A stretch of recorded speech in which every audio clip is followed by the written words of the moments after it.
A usually quiet Gwinnett County neighborhood swarmed by police after a woman was found dead inside a home. And we just learned the victim's name.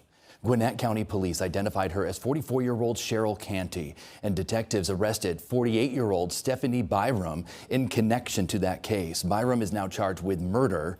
Police are calling this incident a domestic-related homicide, and we're told that a neighbor discovered the body on Wilkerson Way in Grayson over the weekend. One woman who lives nearby tells us that she didn't hear anything until she saw those flashing lights, those police lights outside her home.